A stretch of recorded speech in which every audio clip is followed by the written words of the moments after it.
Hey there, scholars.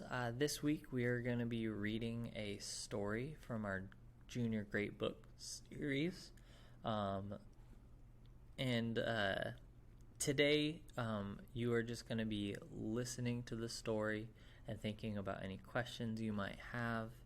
And throughout the week we're going to be using this story for a lot of our work. We're going to have a day about vocab. And then later in the week, we're going to have questions that you're going to be preparing for a discussion that we'll have on Friday. So today we're just introducing the story and listening to it. And then tomorrow, you're actually going to read it again by yourself. All right. Let's go ahead and get started. So, this story is called Thank You Man by Langston Hughes. She was a large woman with a large purse that had everything in it but a hammer and nails. It had a long strap, and she carried it slung across her shoulder.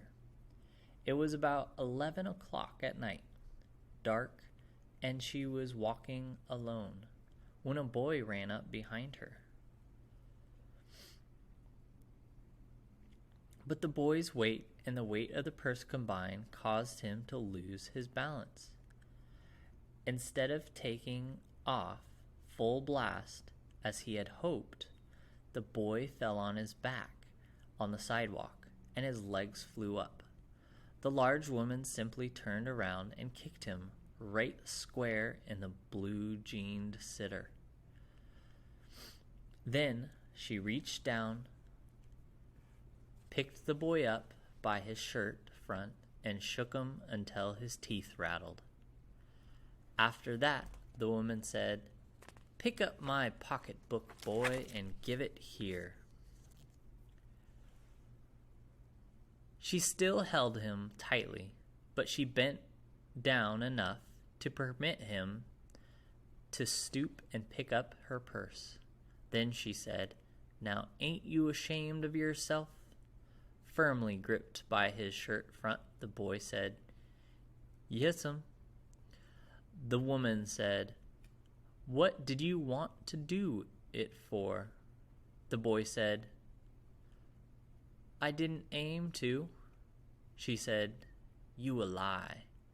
But that time 2 or 3 people passed, stopped, turned and looked, and some stood watching.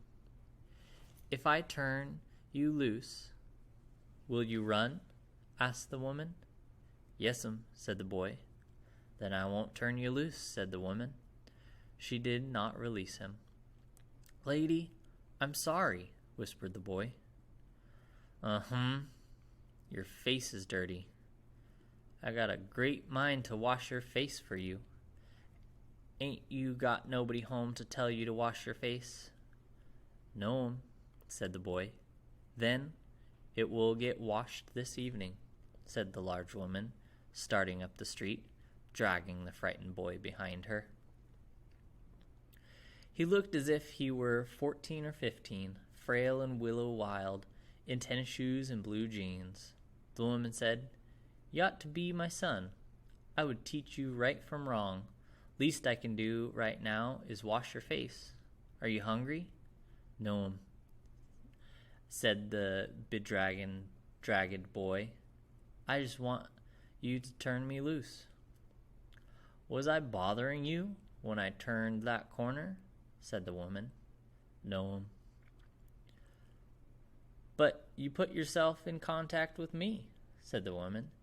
"If you think that contact is not what's going to last a while, you got another thing coming. When I get through with you, sir, you are going to remember Miss Luella Bates Washington Jones." Wow, that sounds a bit frightening when she says, "When I get through with you, sir, you're gonna remember." I wonder what she's gonna do with him. Think about that for a second. Sweat popped out on the boy's face. He began to struggle. Mrs. Jones stopped, jerked him around in front of her, put a half Nelson about his neck, and continued to drag him up the street. When she got to the door, she dragged the boy inside, down a hall, and into a large kitchenette-furnished room in the rear of the house. She switched on the light and left the door open. The boy could hear other roomers laughing and talking in the large house. But their doors were open too, so he knew he and the woman were not alone. The woman still had him by the neck in the middle of her room.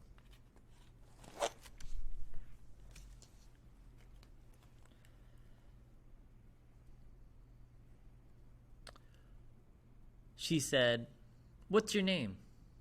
"Roger," answered the boy. "Then, Roger, you go to that sink and wash your face," said the woman, whereupon she turned him loose. At last Roger looked at the door, looked at the woman, looked at the door, and went to the sink. "Let the water run until it gets warm," she said. "Here's a clean towel." "You gonna take me to jail?" asked the boy, bending over the sink. "Not with that face. I would not take you nowhere," said the woman. "Here I am trying to get home to cook me a bite to eat, and you snatched my pocketbook. Maybe you ain't been to your supper either. Late as it be, have you?" "There's nobody at my home," said the boy. "Well, we'll eat," said the woman. "I believe you're hungry, or been hungry, to try and snatch my pocketbook." "I want a pair of blue suede shoes," said the boy. "Well, you didn't have to snatch my pocketbook to get some suede shoes," said Mrs. Luella Bates Washington Jones. "You could have asked me." We asked her. I wonder what would have happened if he really would have asked for the money. Think about that. The water dripped. He said, "Ma'am." The water dripping from his face, the boy looked at her. There was a long pause. A very long pause.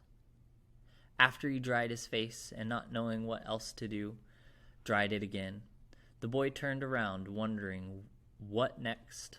The door was open. He could make a dash for it down the hall. He could run, run, run, run. The woman was sitting by the daybed, or on the daybed. After a while, she said, "I were young once. I wanted things I could not get." There was another long pause. The boy's mouth opened. Then he frowned, not knowing he frowned. The woman said, I thought I was going to say, but you didn't. You thought I was going to say, but I didn't snatch people's pocketbooks. Well, I wasn't going to say that." Pause. Silence. "I have done things too, which I would not tell you, son, neither tell God, if he didn't already know. Everybody's got something in common. So you set down while I fix us something to eat. You might run that comb through your hair so you look presentable."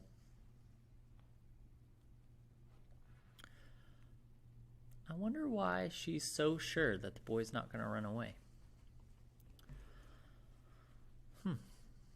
In another corner of the room, behind a screen, was a gas plate and an icebox. Mrs. Jones got up and went behind the screen. The woman did not watch the boy to see if he was going to run now, nor did she watch her purse, which she left behind her on the daybed. But the boy took care to sit on the far side of the room, away from the purse, where he thought she could easily see him out of the corner of her eye if she wanted to. He did not trust the woman not to trust him, and he did not want to be mistrusted now. Do you need somebody to get you going to the store?" asked the boy. "Maybe to get some milk or something?" "Don't believe I do," said the woman. "Unless you just want sweet milk yourself. I was going to make cocoa out of this canned milk I got here." "That will be fine," said the boy. She heated some lima beans and ham she had in the ice box and made the cocoa and set the table. The woman did not ask the boy anything about where he lived or his folks or anything else that would embarrass him. Instead, as they ate, she told him about her job in a hotel beauty shop that stayed open late, what the work was like, and what all kinds of women came in and out, blondes, redheads, and Spanish. Then she cut him a half of her 10-cent cake.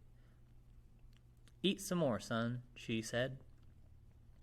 When they were finished eating, she got up and said, "Now, here, take this $10 and buy yourself some blue suede shoes. And next time, do not make the mistake of latching onto my pocketbook, nor nobody else's. Because shoes got by devilish ways you burn your feet. I got to get my rest now. But from here on in, son, I hope you will behave yourself." She led him down the hall to the front door and opened it. "Good night. Behave yourself, boy," she said, looking out into the street as she went down the steps. The boy wanted to say something other than "Thank you, ma'am," to Miss Luella Bates Washington Jones. But although his lips moved, he couldn't even say that as he turned to the foot of the barren stoop and looked up at the large woman on the door. Then she shut the door.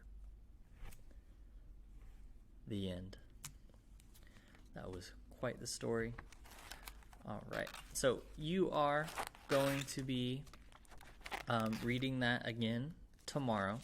I will be providing the links for that. And then throughout the week, we'll be discussing some vocabulary, and I'll be sharing some questions for you to be coming up with some responses, and then we're going to have a discussion on Friday. All right. I'll see you.